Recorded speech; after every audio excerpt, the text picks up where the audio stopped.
नमस्कार, प्रणाम। हम हई देव सिंह। आज हमहू आप सबसे कुछ अपन मन के बात करल चाहतनी। अब जौना हिसाब से मजदूर के पलायन होता ही बहुत दुखद बा। ऐसन वीडियो देखे का मिला था कि मन विचलित हो जाता। मन करता कि यार हमनी के काहे दोसर शहर में आके कमाता नहीं जा, काहे के ऐसन तकलीफ झेले का पड़ता। अगर हमनी के राज्य में अगर ये सुविधा हुई हो जा, नौकरी के सुविधा हुई तो या काम के सुविधा हुई तो शायद हमनी के एक दूसरा शहर राज्य में ना जेती जा, अपना परिवार में रहती जा, अपना परिवार में कमैती जा। लेकिन अफसोस कि ये ऐसा नहीं है। आज हर कोई मजदूर से अपन नाता तोड़ ले बा। बस जैसे जाता जाता सब यही चाहता कि केहू तरह घर पहुंच जाए, अपना परिवार में पहुंच जाए। लेकिन अब हम बात करब अपना इंडस्ट्री के बारे में। तो अपना इंडस्ट्री में, भोजपुरी इंडस्ट्री में भी काफ़ी मजदूर ऐसे बाड़न जो टेक्नीशियन बाड़न, जो spot boy, lightman, personal boy, art director, setting, makeup दादा, हेयर स्टाइलिस्ट और ऐसे तमाम लोग बा जो मजदूरी पर डेली वेजेस पे काम करता है।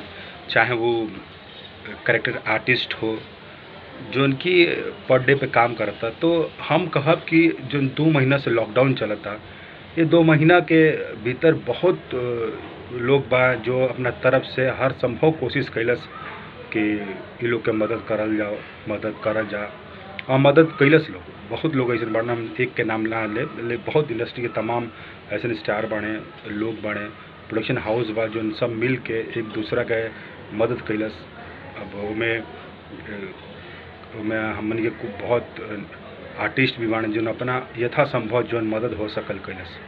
लेकिन ये लॉकडाउन अभी बढ़े वाला बा और ये लॉकडाउन के अगर ये स्थिति और 2-3 महीना रही तो जो कैरेक्टर आर्टिस्ट भोजपुरी इंडस्ट्री के बाने वो लोग के पलायन करे के ना पड़े।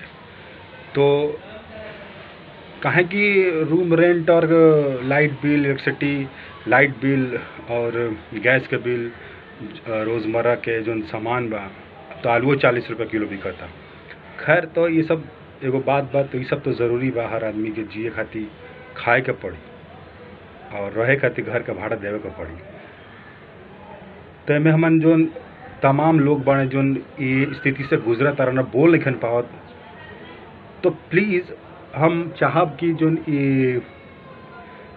शूटिंग बा जो ज़रूर जल्दी शुरू होके। काहे कि गवर्नमेंट धीरे धीरे करके सब चीज़ के खोलता। तो हम ये कहब कि प्लीज़ जितना जल्दी होके ये फिल्म लाइन के भी काम शुरू होके। राज्य सरकार एकरा के राज्य सरकार जल्दी से एक गाइडलाइन बनावे।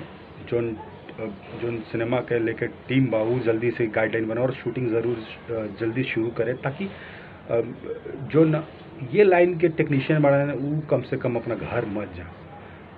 जब एजे कमात नहीं जाता, चाह कि एजे रही जा, एजे जी जा, एजे मरी जा।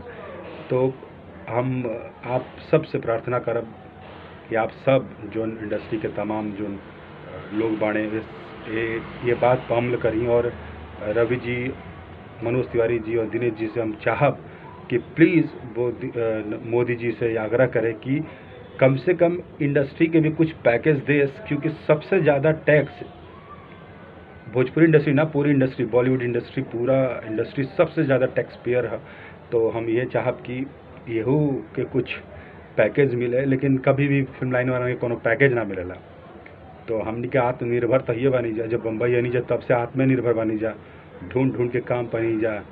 और तो प्लीज़ ये सब पर थोड़ा ध्यान देवल ज़रूरी बा और जितना जल्दी हो सके शूटिंग शुरू करवाई, ताकि लोग एजे रुकल रहे और अपने काम पे लग जाए और अपने परिवार के देखभाल कर सके। धन्यवाद।